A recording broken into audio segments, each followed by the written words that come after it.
And welcome, ladies and gentlemen, to the monastery, the open bar of the internet, the world's greatest shit show, and the place where we, the good brothers and sisters of this most holy of temples, seek enlightenment through the drunkest, craziest, and most batshit ways possible. I am your one and only gaming monk, better known as Mildra, and with me I have a couple returning good brothers to the temple. They are the double-headed monster that is Homie and the Dude, previously here for the Wandering Tavern, as well as Sky Zephyrs, now back with their first system-agnostic affair with Scorched Basin. The one and only Bodhi and Tom. How you two doing today, man? Not too bad at all. Amazing, dude. You know what? Your intros are... I forgot how... Legendary. They are spectacular, dude. Love them, and super, super glad to be back chilling with you, man. Yeah, same. Second that. Mm-hmm. So, I do remember when this thing was first announced some time ago as because this is very much a post-apocalyptic setting that you've cited Mad Max and Dune as inspirations, but at some point this shifted from being a 5e setting to being a system agnostic setting. And yes, I have some insights just because of following your guys' newsletter, but for the benefit of those listening, what shifted that led you to go into more of a system agnostic setup? So for us, it was, originally the OGL situation that kind of spurred us away from D&D as a whole. and pushed us towards other systems and things like that. And then we haven't, like, at our home table, I haven't ran a D&D game since that stuff happened. We've been running new systems and different systems since then. And we just wanted to make our book as usable for people as possible, so that it could be used by, you know, people who love Cthulhu, people who love Daggerheart, people who love D&D, people who love Shadowdark, you know, people who love Morkborg, you know, whatever it might be, whatever your system is, Fate, Cypher, you know, whatever it might be. The hope is that people are able to, you know, run the Scorched Basin in whatever system they're most comfortable with. So I think it came down to just trying to give something to the community that we felt would apply to the majority of the community, as opposed to, you know, an amount that could either be D&D, or it could be, you know, if it had been Morkborg, or if it had been, you know, specifically tailored to something. It just gives it to more people, basically. It allows more people to have access to the stuff that we have made, and it also just makes it more applicable for more people. So yeah. It is funny you bring up Daggerheart, since I just finished doing my Valley on that about, well, now 2 weeks ago. Amazing. And getting back to the whole thing of being drawing from Mad Max and Dune. That is certainly an interesting combination, a very informed choice of combinations. So, I think the best place to start is where the initial idea to do Scorched Basin came from. So yeah, it's a good question. So we had finished The Wandering Tavern, and, you know, had a pretty vibrant audience that were engaging with us. And at some point, pretty soon after The Wandering Tavern completed, we created a poll in our Discord and across a couple other platforms. And within that poll, we gave our audience a choice to select what our next project would be. So one of the worlds was like an underworld, almost like an Atlantis type feel. Another was the desert, which is ultimately ended up being Scorched Basin, which was kind of Mad Max Dune inspired. And I think we used those words, like a Mad Maxy Dune type setting. So that was the second. And the third, what was the third one? Oh, it's just like sci-fi, wasn't it? Yeah. Yeah, the third one was just kind of like a sci-fi setting. And pretty overwhelmingly, our audience was just like, let's check out this Mad Max Dune inspired setting. And that's when we kind of ran with it, and we started figuring out, okay, what would that look like? You know, I don't know if you remember, Mildred, but with The Wandering Tavern, it was what we call plug and play, which is you can drop it into your existing world. You know, in other words, you could jump on The Wandering Tavern, the floating airship, and run a few sessions in there, or even run an entire campaign in there. It's that big.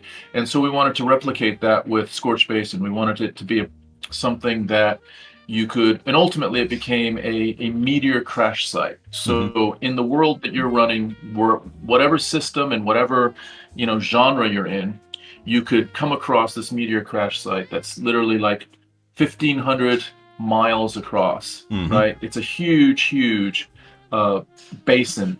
And so the party could drop into the basin and could experience it again for a couple sessions, or, you know, you could run an entire, you know, long campaign in there and be filled with a whole bunch of, you know, there's 5 tribes, there's, I think, 6 terrains. Is it 6 terrains? Yeah, 6 different terrains. Different terrains. There's a resource management, you know, of across the entire basin of, like, you know, from food and just like harsh weather conditions and water, and, you know, kind of the fuel source there, which is a crystal.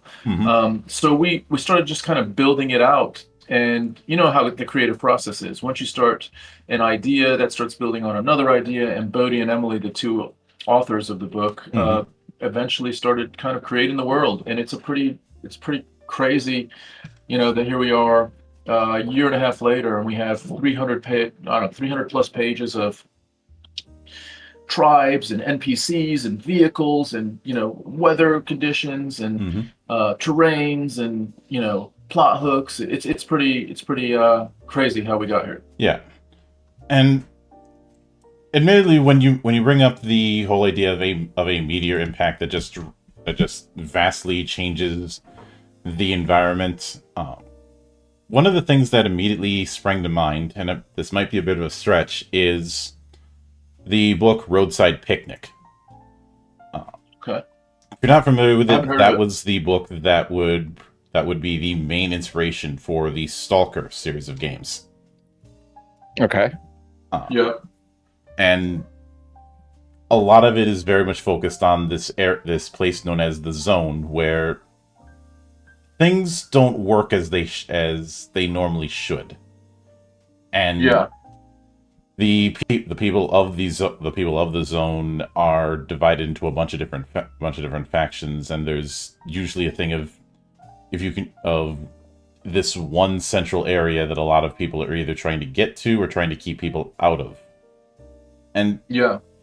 admittedly, this isn't a 1-to-1 thing, but it's a parallel that just cropped up in my head as you were describing it. What, dude? I'm gonna have to check it out. It looks really cool. Yeah, I'm actually just looking at it on on a wiki page, and it's this was an alien event that happened over a couple days. So it sounds like the parallels are there, like the consequence of what happened in Roadside Picnic and the consequences of what happened with the meteor crash site in Scorched Basin. Yeah, there are implications to those consequences that create entirely different variables inside that incident zone versus outside that incident zone. So yeah, that's pretty cool, man. That's nice. That's a nice Nice goal. yeah.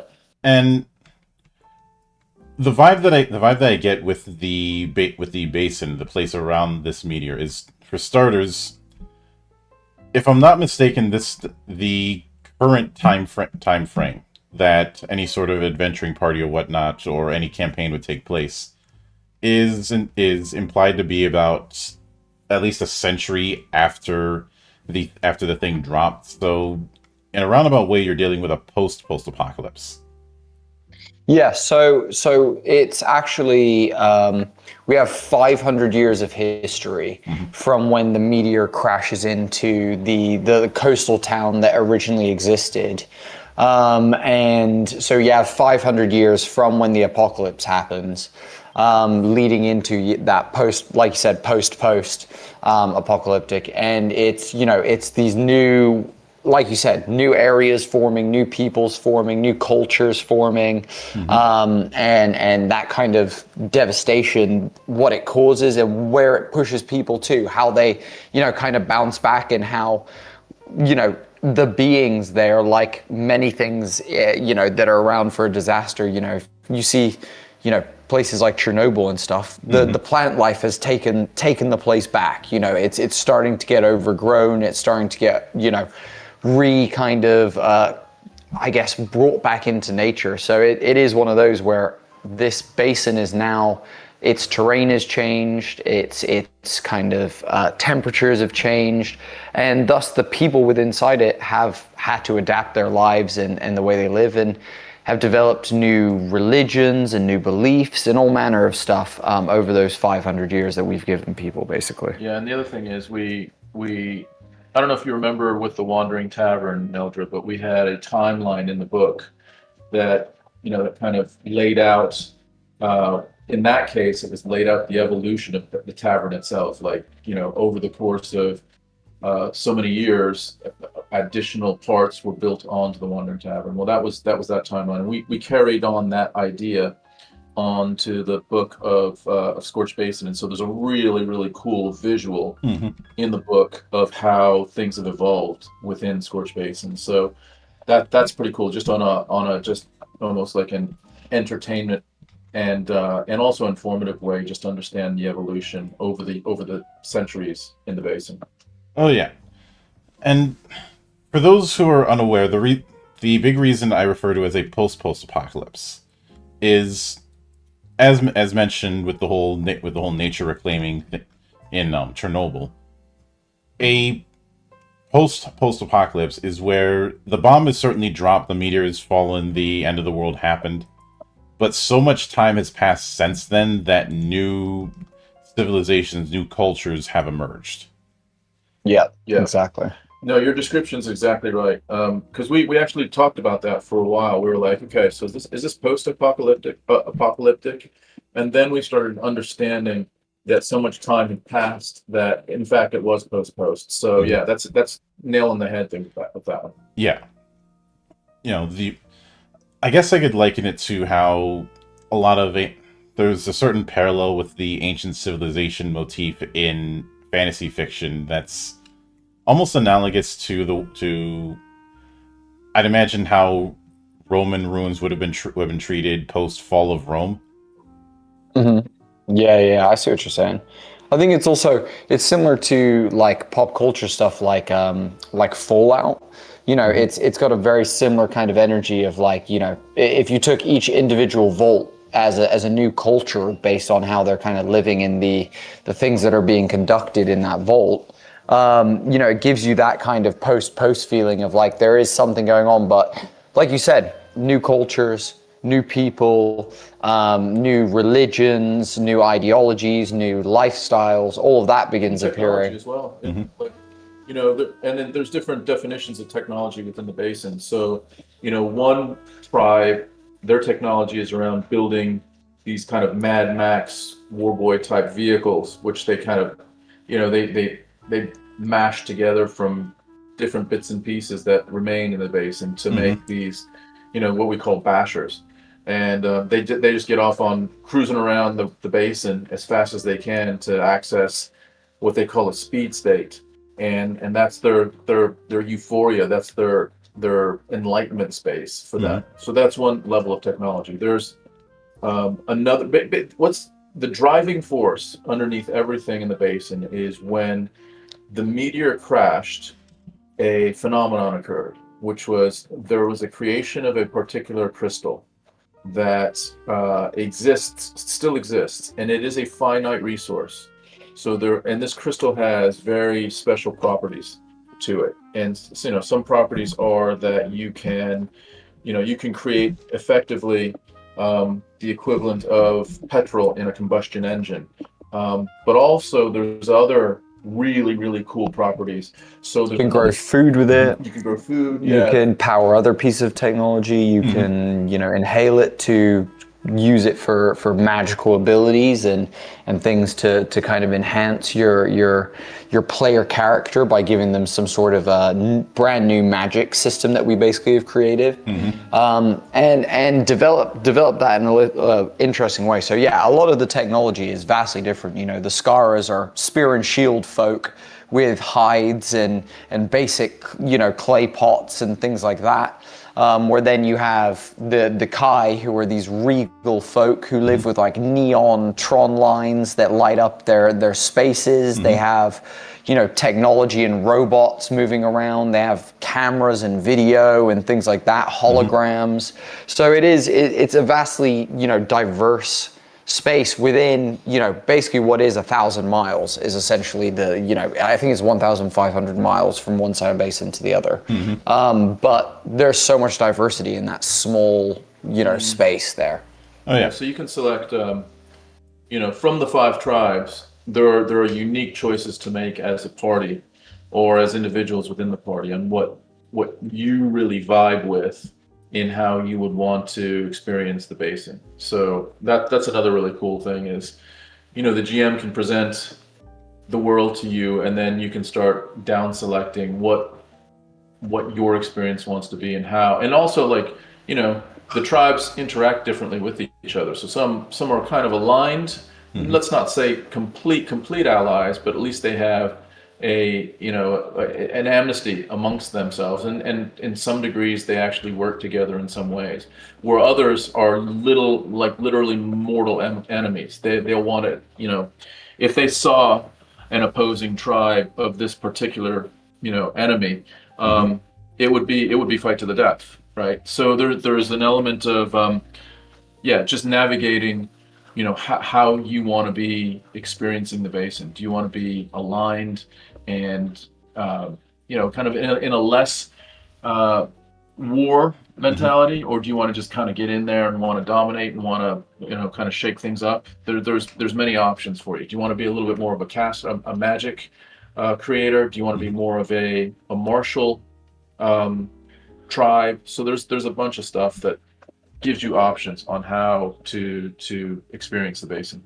Oh yeah, and when I was going through the preview, I remember one thing that stood out to me with the description of the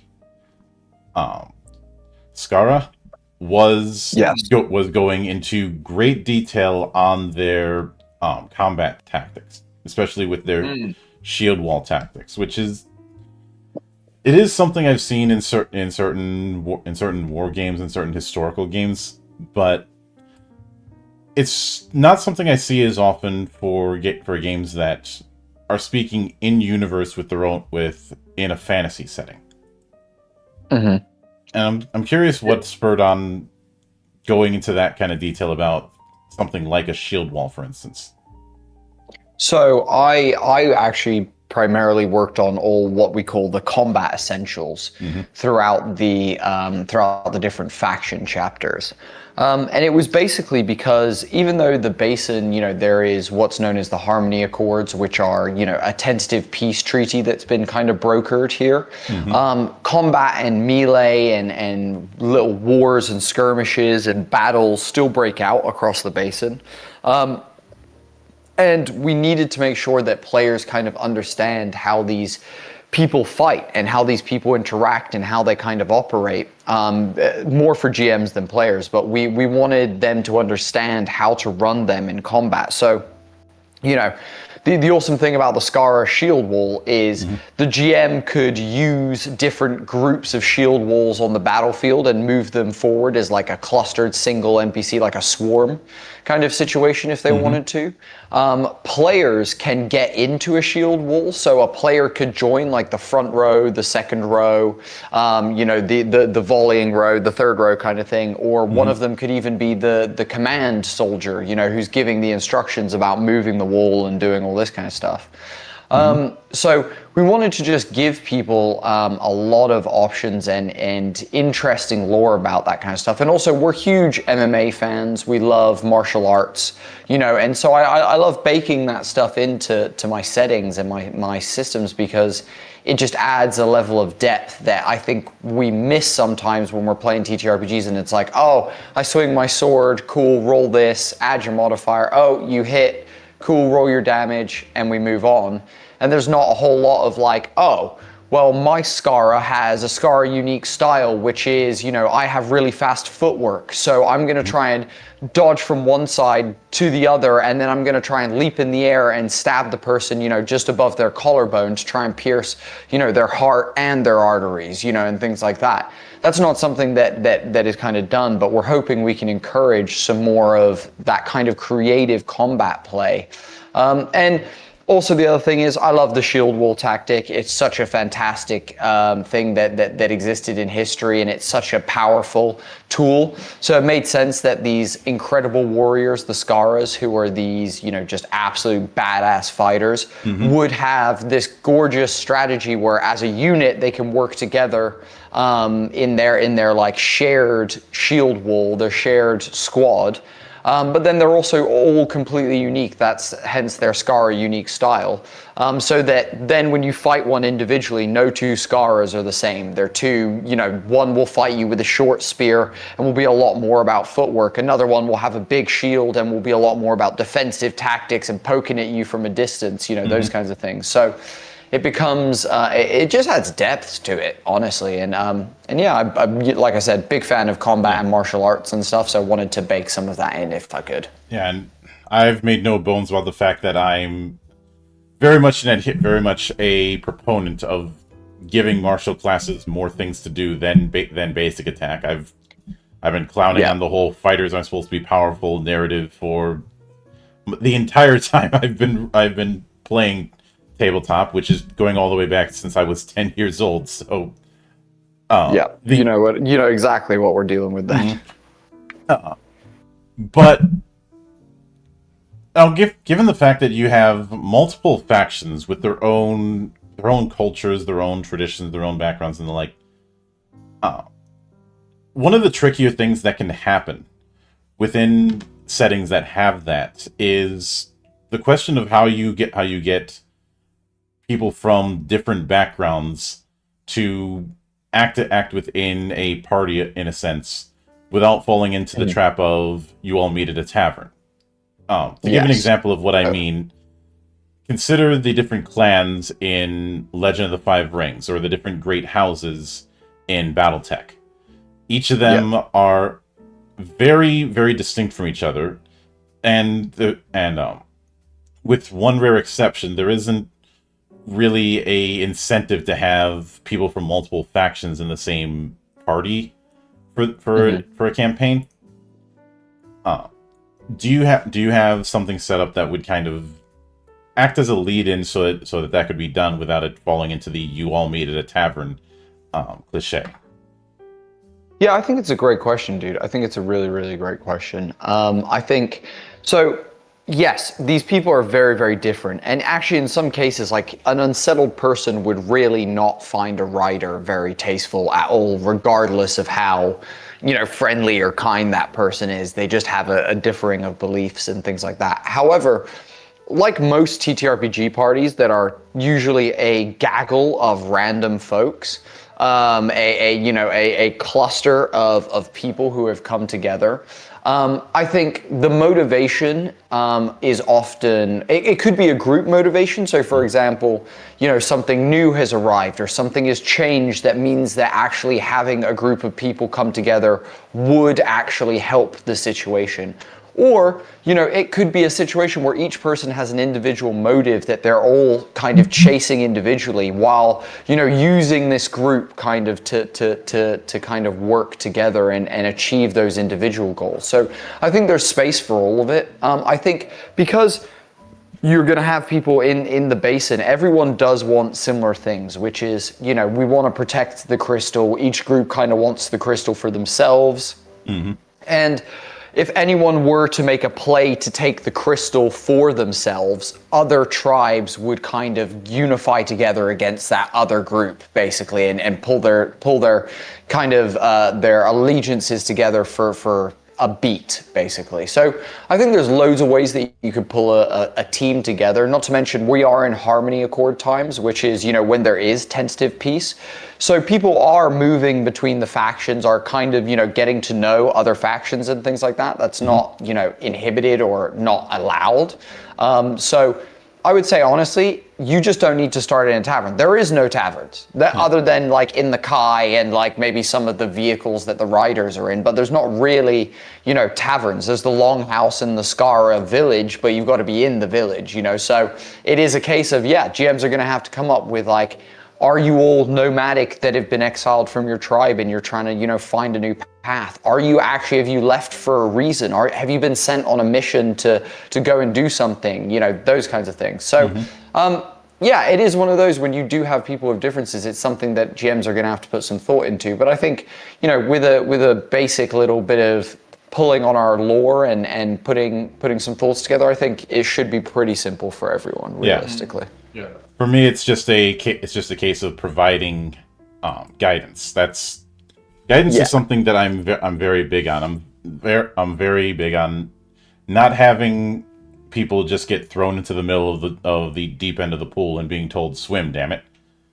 I agree with that. I agree with that wholeheartedly. Now, you mentioned earlier about having a unique magic system, and I would like to touch a bit on that, since it is something that I feel like it's taken for granted with a lot of folk when it comes to fantasy. A lot of people will just go, well, it's a fantasy setting, so naturally it has magic, without putting a whole lot of stock into how it works. So now you have the high end of affairs where magic is this subtle thing that is everywhere. You have the lower affairs where magic is something that can be studied, but you are playing with literal and metaphorical fire. So essentially, think of one end of the pendulum being Tolkien, the end of the pendulum being Conan. Yep, love it. When it comes to how high or low magic the magic system within Scorched Basin is, where would you say it fits on that pendulum?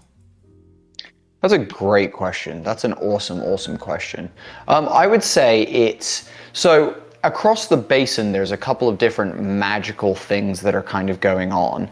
There's the rider's speed state, which is this like euphoric thing that is based more on their just getting incredible endorphins from driving really fast, which makes them think they're experiencing something magical. They're not really. It's just crazy hormones and endorphins and adrenaline and things like that.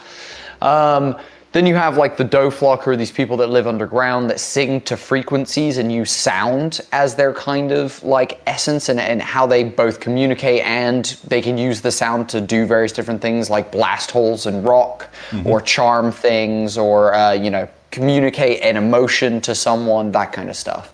But the actual magic system itself is called the Current. And within that magic system, it is, I would say, somewhat higher fantasy, like somewhat higher magic, closer to the Tolkien end of the spectrum, where there's basically once you inhale this crystal this crystal resource that Tom talked about, if you inhale it, you basically enter this state called the Current, which is where you can see the frequency waves that make up all things around you. So for example, within objects, within creatures, within the minds of creatures, you can see these like wave frequencies basically.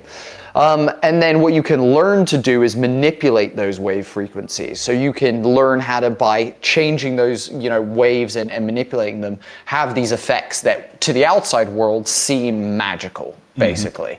However, to someone who's a wave manipulator, you know that you're literally just manipulating the essence, the soul, the science behind this, the particles, behind this thing. So, the only drawback is there's only one way to be able to do it from a distance, and you have to unlock that. Otherwise, you must be touching whatever you are manipulating. So you must be within physical contact range of what you are touching, basically, or what you're manipulating. So that's a drawback that gives this, it makes it a little bit, you can't just cast Fireball from across X amount of feet. You have to be, within contact of the enemy that you want to be kind of dealing with, or, the thing that you want to be utilizing for a certain problem that you're trying to solve. Yeah. So there's some layers to that. And then furthermore, I tried again, and I think this speaks to the level of magic that it is. There's 30 different manipulations, as we call them. So like you could class them as spells in D&D, for example. There's 30 different manipulations. However, each manipulation has 3 levels of mastery.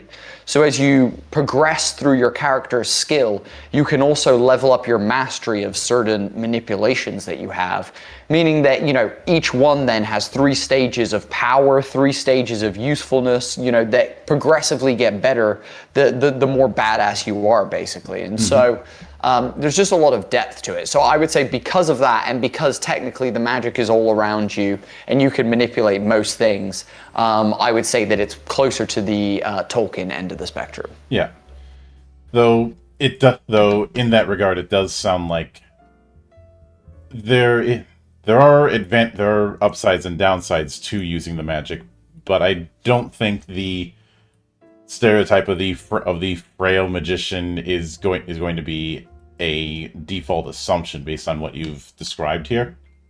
Exactly. You're 100. Like, in my opinion, I would say most of the unsettled, the people who are the predominant magic wielders of the Current, and people who you could learn the magic from if you came to the Basin, they are like monks predominantly. If we're talking D&D classes, they are the martial class that uses pure melee hand-to-hand combat. No, very rarely are using weapons or things like that, and would rather choose to use manipulations or straight up boxing and things like that, essentially. Yeah, the Gish. Yeah, exactly. The Fremen. Yeah, vibes. Yeah, I can go with that. And since one of those factions is dealing heavily with vehicles, I'm guessing that much like with what you did previously, there's going to be a variety of potentially examples for vehicles and maybe some suggestions on how to deal with when you need to do percussive maintenance on vehicles, to phrase it one way. Yeah. So vehicles that it's a really good kind of call out that we have a bit of a thread that runs through our products, and the thread is vehicles. So from Sky Zephyrs, really started understanding what vehicle movement and then potentially vehicle combat would be. In that case, it was mostly up in the air, but we really started getting curious about, well, vehicles are vehicles, whether it's in the air or in space or on the ground, there are some different elements. So, there's potentially additional axes of consideration if you need to go, change your altitude, either going up or down. But in effect, if you're in the sea versus the air, it's kind of the same thing. So we started thinking about vehicles for Scorched Basin in terms of, well, can we use some of the stuff that we've already created? And we do. So you will have stations and different elements of each vehicle that has parts that you can modify, stations that you can modify, vehicle sizes, vehicle abilities, and then also just rules of engagement. Like, if vehicles are part of a conflict, then there's a tried and true way that we handle that. On top of that, like we have done with our previous books, we are building out our Hat Deep Builder. So that is a way for you to eventually be able to select from parts and stations and build out your own land vehicles. We're also going to be supplying vehicles on a monthly basis to those folks that are subscribed to the Hat Deep Builder. Anyone that backs the Scorched Basin is going to have at least a 1-month free trial to the Hat Deep Builder with no additional expectation, but just for you to have a try at it.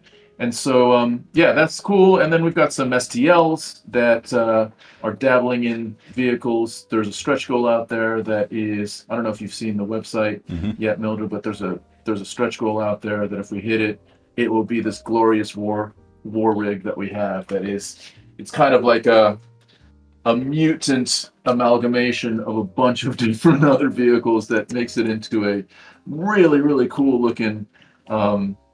It'll end up being a mini that you can put on your table. That my understanding of it currently is that mini can be used as a, kind of symbolically to represent the vehicle, but also there's going to be an ability to open up the mini and use some of the internal space of this war rig, which I don't know if any other kind of mini capacity has ever been able to do that to that degree within a vehicle. So that's really, really exciting. With some of the vehicle stuff that we have. Yeah, and since you're channeling Mad Max, the rules dictate that somebody's going to invoke a convoy battle. Yes, exactly. We do have this awesome thing that you'd love, Mildred, which is the riders have this race that they do through that spans the entire basin, basically. Covers all the different terrains. And it's the race for who gets to be the rider king for the next year until they host the race again. And so, dude, it's a giant convoy of every rider that is trying, because anybody could win. Anybody at any point can win. However, those who have popularity have crews that are protecting them and things like that. But it is an all-out, imagine Fast and Furious mixed with Mad Max. Just pure vehicular chaos across the desert, basically, for like 3 to 5 days as they run this race every year. And we have some really cool artwork that represents, what some of these vehicles could look like. We have an STL currently of a one-wheeler that is sick, and then just different types of bashers that you can kind of cast your imagination toward on what you could put together for a particular vehicle. So yeah, it's really cool. Yeah, there are two bits of media that instantly came to mind when you described that, and both of them kind of tie into the same sport. One of them being the film Redline, which is from an animation perspective absolutely insane. I can understand why it took several years for that thing to finish. Just the sheer amount of frames that they ended up using for a movie of that size goes into the tens and tens of thousands of frames. Yeah, It's wild, absolutely nuts. wild. And Yeah. the other, if you're familiar with it, is the complete insanity that was Rally Group B. No, I've never heard of that. So there are two forms of racing. There is point racing and track racing. Track racing, self-explanatory. It's named that because the original form of it was just repurposing horse racing tracks. Yep, like it. Point racing is the good old-fashioned point A to point B. This is what's now known as rally racing. Most popularized through things like the Paris-Dakar Rally or the Monte Carlo rallies. Yep. This is overseen in the World Rally Championship, which is one of the bigger promotions of rally racing, by the FIA, who's the same governing body of Formula One. And an attempt to try and get more manufacturers to hop onto rally, which was flagging in the mid-'80s, was a subdivision called Group B. Group B had a much more lax approach to the prerequisites. Like, you only needed to sell, I think for a model to be in Group B, you only needed to sell about 200 cars a year. And other than that, as long as it's got four wheels and a couple of seats, one for the driver, one for the navigator, everything was on the table. So you would have these ridiculous monstrosities that were supercharged and turbocharged with frames made out of aluminum and have the engine in the middle. Just squeezing every single bit of horsepower that you could out of these things, and it was described as being like a rocket in the thing, because you have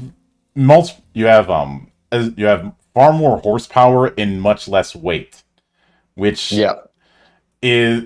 results in something that ends up going a lot faster than it probably should. Yeah, turning like capacity is I guess depending on how much ramp or how much like tilt you have on the turn or not, could be pretty lethal, I guess. It was. Yeah. That's why Group B only lasted a few years.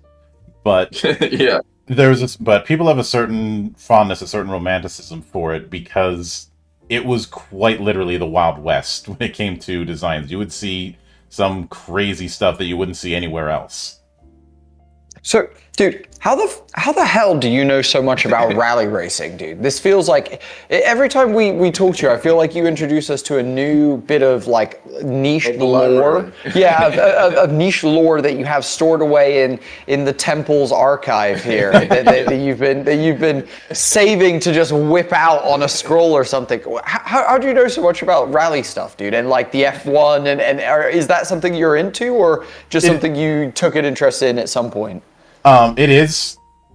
There's a mix of things. One of them is the fact that I run a wide variety of games, and to try and run those games at a level that is up to my standard, I study a lot of things.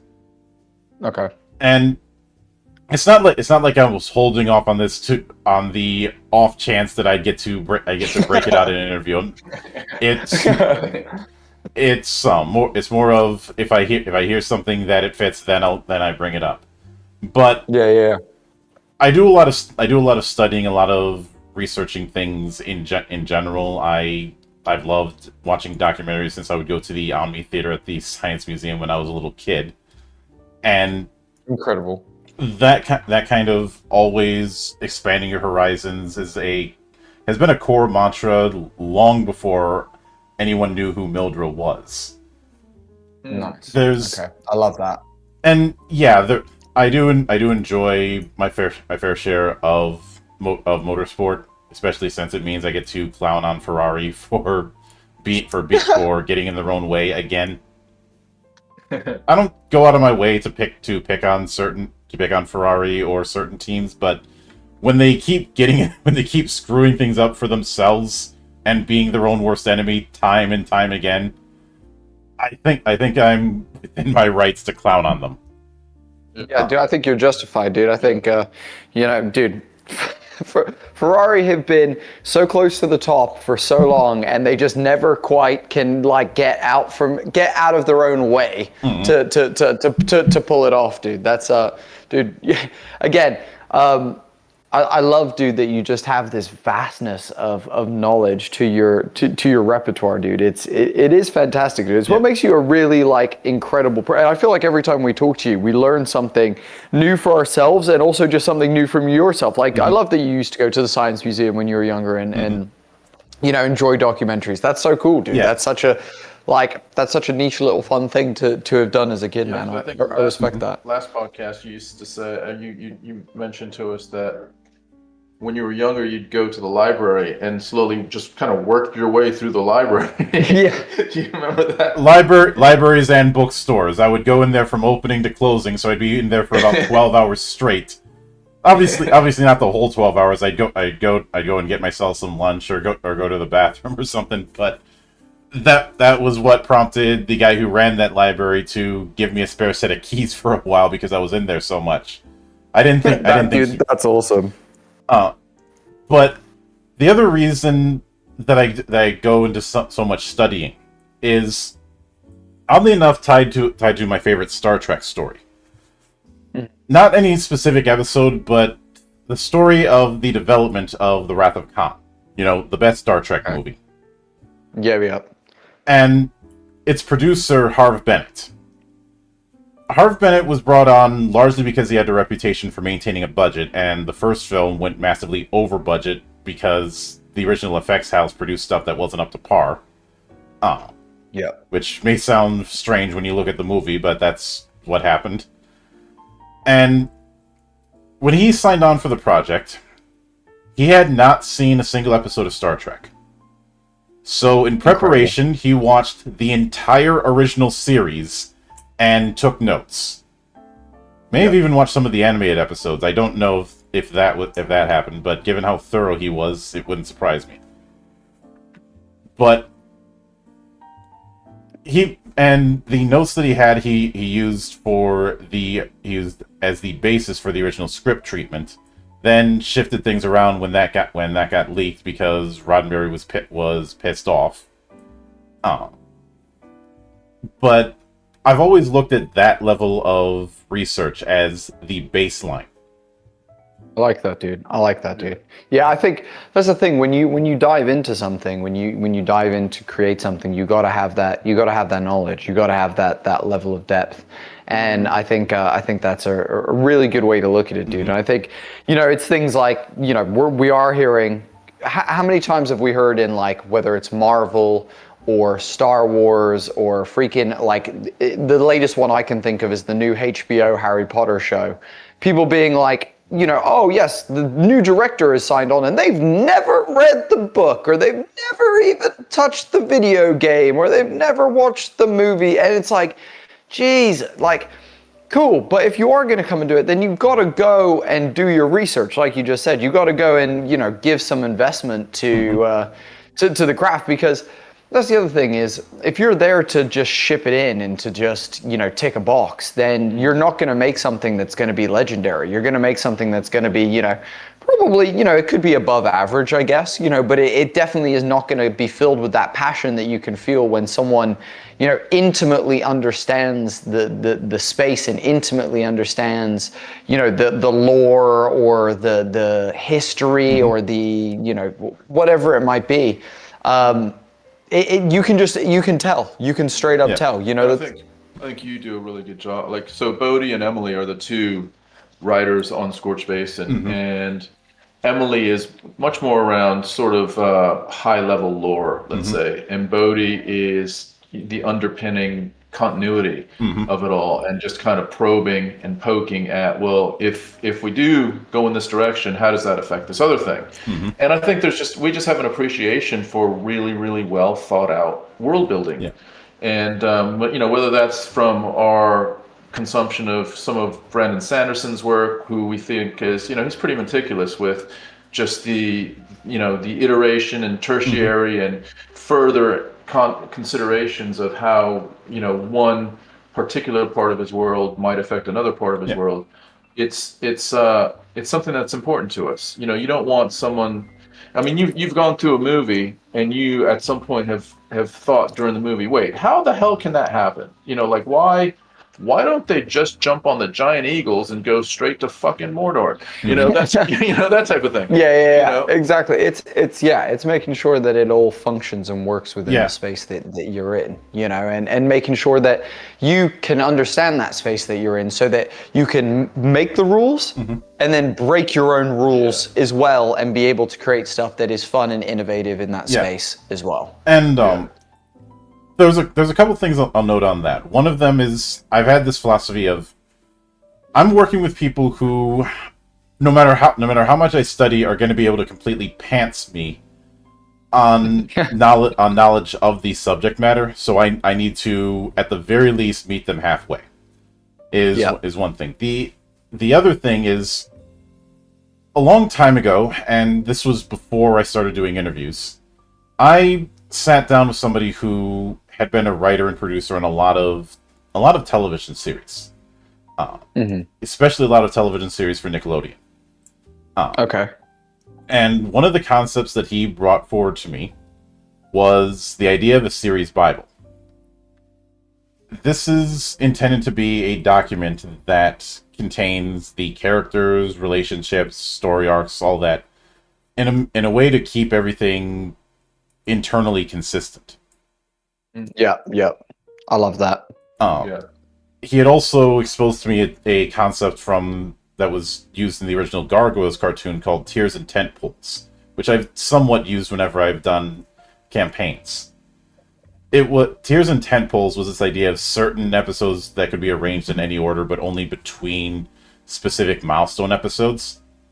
Yeah. Okay. I like that. It was intended as a compromise because at that time, networks hated serialization.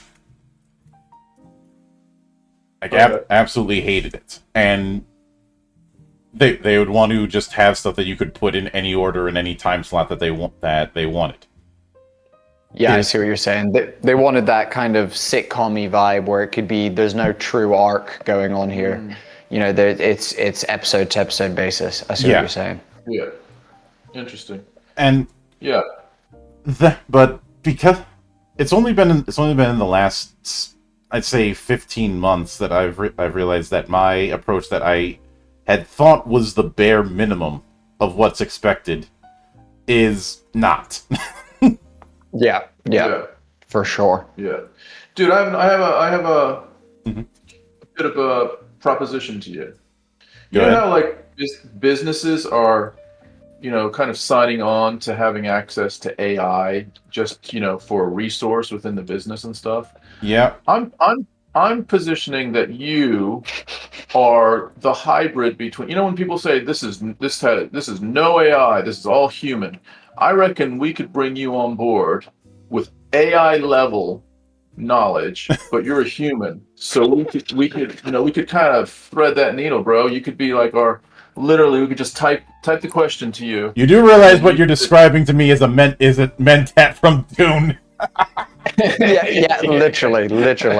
No, dude, it's a compliment. It's just a compliment on the depth of your knowledge across different areas, these niche little areas. It's just so fun to talk to you, dude, about stuff. Yeah, because you can draw on that stuff, which is really cool. Oh yeah. So now, what are you guys shooting for as far as the page count for Scorched Basin? We're aiming for it should be about over 300 pages, basically, is what it's looking at. So it'll be our biggest book yet. Which, given the amount of detail that you have to go into because of the fact that this is more agnostic, that certainly makes sense.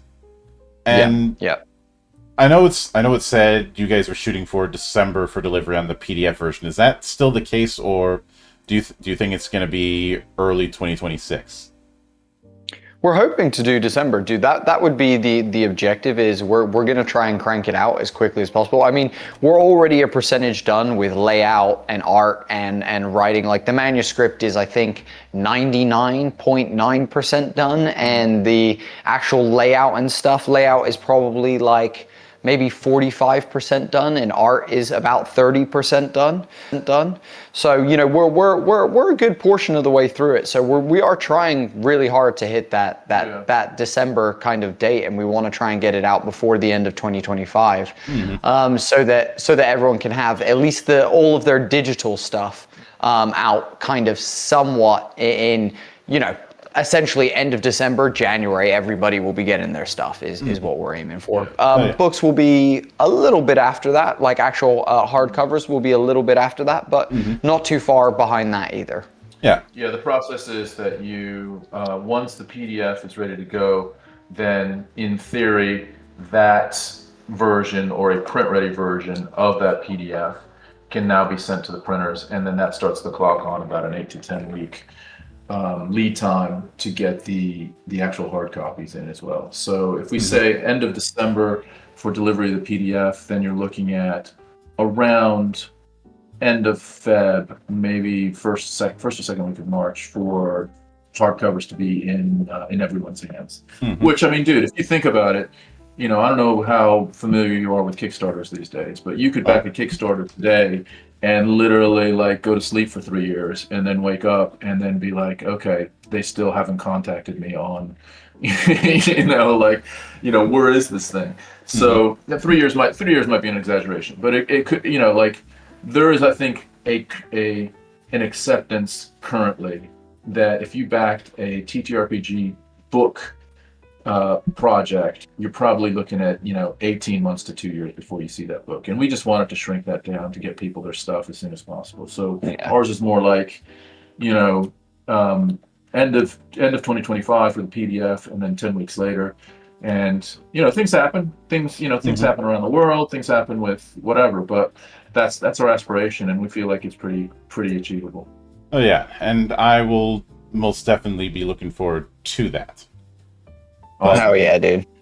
But with that said, I do want to sincerely thank you both for taking the time out of your schedule to come all the way to my monastery and enjoy the madness that happens here. Dude, we love this monastery, dude. This is our home. Dude, this is our fucking home, dude. And it wouldn't be our home without the helpful bartender, head monk, you know, leader of the clan, yourself, you know, dude. So leader of the gang. You know, we're lucky to be on here, dude. And seriously, like all bullshit aside, dude, we seriously appreciate you. Thank you for just taking, you know, the time out of your life to continue supporting us, to talking to us, asking amazing questions, and just being, dude, the legend that you are. And like Tom and I have said multiple times, it's always awesome to talk to you and learn about new facets about you, and also other stuff in life that Tom and I are apparently far less educated on than we realized prior to talking to you. Next time you come on, dude, we want a full report on windsurfing. Because I know you got it. The last time I did anything surfing related, I bailed so hard I was washing sand out of my hair for the next 3 days. Incredible. But dude, you're a legend. We appreciate you, man. Yeah, but and of course, a sincere thanks goes out to everyone who took the time out of their schedule to come onto the show and enjoy the madness. And there'll be plenty more where that came from, as there always is here on the open bar of the internet. But until then, on behalf of the good brothers present and not present, my name is Mildra. I am your gaming monk. Stay fucking frosty, everybody.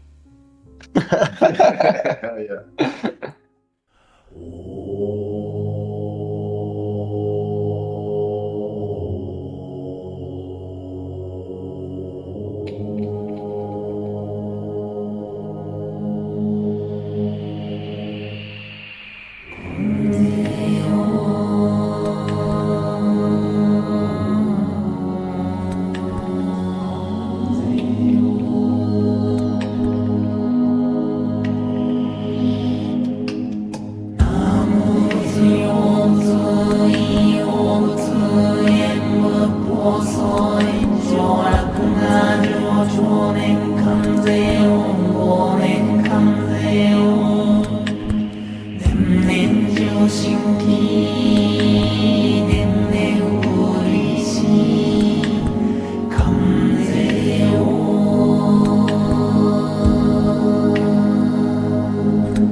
more.